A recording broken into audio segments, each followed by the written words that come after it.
The next topic we have to discuss is Pradhan Mantri Matru Vandana Yojana. Matru means mother. Vandana Yojana.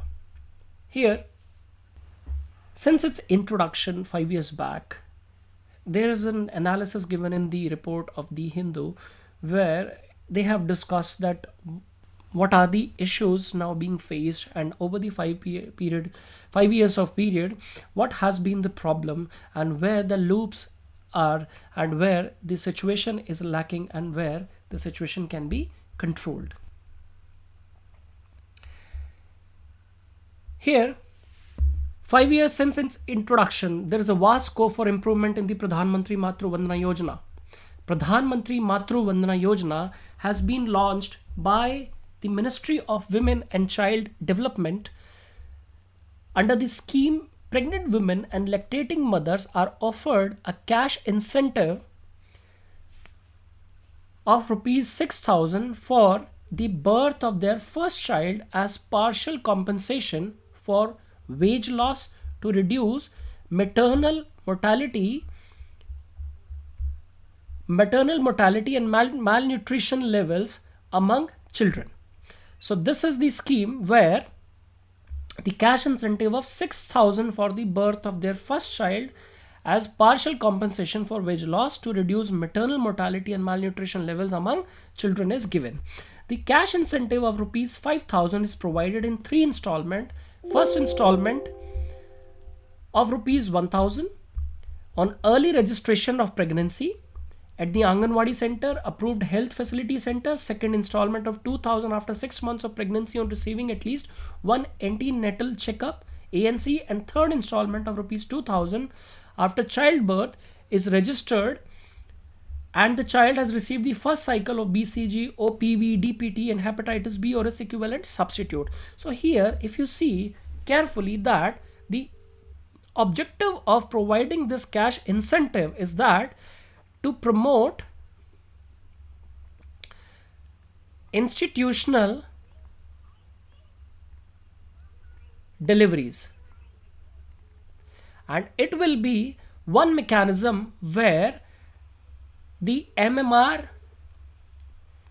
CMR, IMR is reduced because institutional deliveries are ensured. Here you see that a second installment is provided after first installment is provided, and whatever it is also given there. Hepatitis B or its equivalent substitute, the eligible beneficiaries would receive the incentive given under the Janani Suraksha Yojana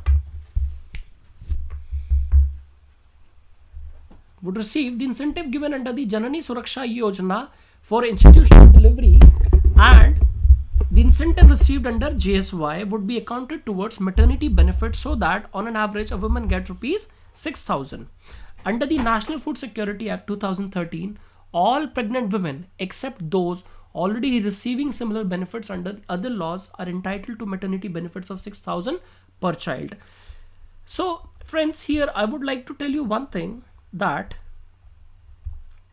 the age here, the age under the scheme is not 18 or above.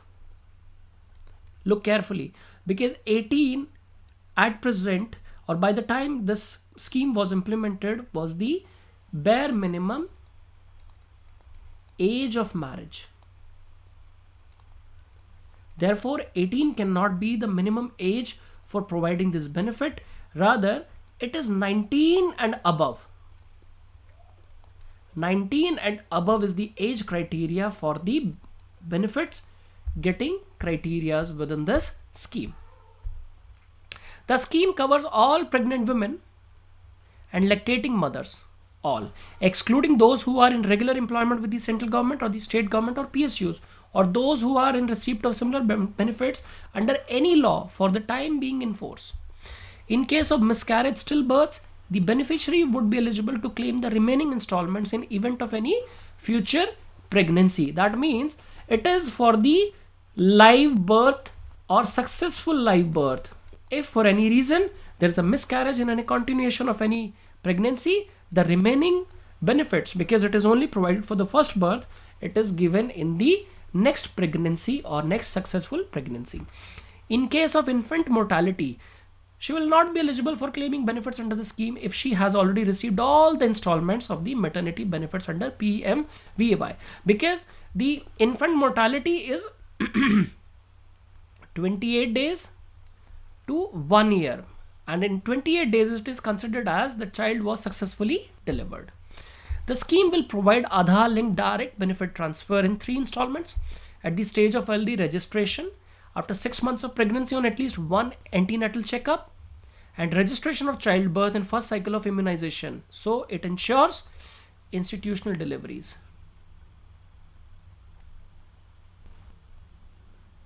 No traditional system, that means deliveries through dye and all other household trained nurses. It is not at all accepted. Rather, ASHA workers or accredited nurses are only required for these type of deliveries. And registration of childbirth ensures that the registration is ensured, and first cycle of immunization, that means that it ensures that IMR is reduced in the country. The Pradhan Mantri Matru Vandana Yojana is a centrally sponsored scheme under which the cost sharing ratio between center and state is 60:40 for northeastern states, and 3 Himalayan states it is always as 19 and 10. The states are bound to implement this scheme because it is not voluntary. It is bound to implement because the scheme is a byproduct of the National Food Security Act, which is uniformly implemented across the country. PMY has been able to reach less than a third of the eligible beneficiaries. This is the important analysis here. Less than a third. A vital program to support lactating mothers and pregnant women by compensating them for loss of wages during their pregnancy has been able to reach less than a third of the eligible beneficiaries. Researchers who extrapolated from data obtained under the Right to Information Act. What are the causes? Why it is not reaching to the females intended for the program? Several factors: impeded proper implementation, that means execution was lacking, that aims to fight malnutrition among children. What else? Second, the coverage and benefits were reduced compared with NFSA norms, which are very modest in the first place. This diffused public demand for PMVY. Had the benefits been higher and universal, the scheme would have been a hit. So the benefits have been reduced because initially it was for 2 births. Now it is for 1 birth only. And if it is a miscarriage, sometimes the females are not able to attain the next pregnancy due to something went wrong within the child formation system. Medically, some challenges are generally occurred in the first pregnancy or in the first miscarriages. So therefore the female is not able to attain the next pregnancy. So the benefits is lost. If the child is died during IMR, or let's say some neonatal mortality death is there, so the benefits are not provided for the next child because it is counted as the first child was successfully delivered. Second, the application process is tedious. If this scheme is talking about the wage loss, who is a regular wager or a daily wager woman who is vulnerable? Second, lack of information. Third, low or lack of education. So for them to understand this process, for them the delivery mechanism has to be so simple and easy that beneficiaries should not come to the scheme. Rather, scheme should be brought to the doorstep of the females or where the wagers are living, because wagers have a mobile job. So for 1 week they are at place A and the next week they are at place B. So if the residential status is changed, then definitely there is no mechanism of ensuring the residence identification system. Therefore, this is also a problem that the identification of beneficiary is not there. The application process is tedious. Aside from filling a long form, for each installment, women have to submit a series of documents, including their mother and child protection card, bank passbook, Aadhaar card, husband's Aadhaar card, essential details and different documents have to match, and the bank account needs to be linked with Aadhaar. Technological issue. This document is basically, we can say that it is becoming a documentary hurdle for getting the benefits, because someone who is just a daily wager is not in a position to carry these bank passbooks, cards, Aadhaar cards. I'm sure that most of us do not know whether we were issued with a passbook or not. Third, there are frequent technical glitches in the online application and payment process. When an application is rejected or returned with queries, the applicant may or may not get to know about it. Otherwise, they will have to make regular visits to government offices. And our officers or the person who are engaged at ground level for ensuring the smoothness of in the delivery of these mechanisms are not very pro in implementing this scheme. So their lethargicness and regular visits actually giving them a wage loss. Wages lost to them, so therefore they cannot afford it. And once the application rejected, it is considered as rejected, and therefore it is also adding that why less than 1/3 beneficiaries are getting the benefits of this scheme.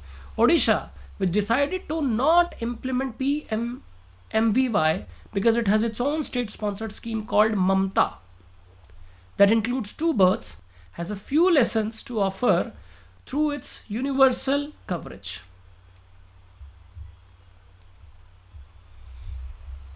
The infant mortality rate among tribals is the 4th highest in Odisha after Madhya Pradesh, Rajasthan and Chhattisgarh. Therefore, they considered this issue and they tried to remold it in a more practical and viable mechanism. Because if it is not reaching to the people, it is not serving the objective. And if it is not serving the objective, there is no use of having such a scheme continuously going. Causes for dissatisfaction among beneficiaries of PMMVY. 1 in 3 Aadhaar based payments for the Centre's maternity benefit scheme, a Pradhan Mantri Matru Vandana Yojana, was credited to a wrong bank account. 1 in 3. 1 in 3 is equal to wrong bank account, according to a progress report on Poshan Abhiyan by Niti Aayog. A substantial number of payments, that is 28% of all Aadhaar based payments, are going to a different bank accounts than what had been provided by the beneficiaries. It is a prime cause for dissatisfaction among beneficiaries. Under the scheme, pregnant women and lactating mother receive 5,000 for their first child in 3 installments. Each tranche is released upon the beneficiaries meeting some conditions. The money is meant to compensate women for loss of wages and is aimed at ensuring a healthy nutritional development of the newborn. The Niti Aayog has called for simplification in documentation and operational rules to avoid delays. It is proposed to rationalize the mandatory waiting period of 180 days before the second installment is released, as well as the compulsory birth certificate for the release of the third installment. It calls for the training of auxiliary midwives who fills up the mother child protection card, which is among the documents needed to get the benefit, and data entry operators so that application details are entered online and payments and complaints are processed on time. So that means, because delivery has a universally bounded time, pregnancy or deliveries have, for example, let's say 0 to 9 months. Here delays cannot find a place. Delays are not acceptable at all. Here pro approach from at all levels is desired. Otherwise, the real motto and vision of the scheme is lost. And as we have already discussed, this MMR, CMR, in IMR, neonatal mortality rates. So here you can see that what have been the causes, where the scheme is lacking, and how we can actually rectify these situations, because these issues are highly important. Weak women is the first and prime symbol of a weaker society, and if the children who are being born if they are not medically fit, they are not health wise fit, and they are not given proper vaccination within the first few years of their birth, then they will rather becoming an asset for the country, they will become a liability. And India's real power right now is the demographic dividend, and weak demographic dividend is not at all good for any country, especially developing nations like India, where with the provisions of skills, some money, and some technological aspects, a healthy mind and healthy brain can also add on and contribute to the development of the country. So with these objects, the scheme has to reach to the people at doorstep level through the most easiest and understanding mechanism within the administrative and at operational level as the need of the hour. So that was the report about the Pradhan Mantri Matru Vandana Yojana after completing the 5 years of its announcement.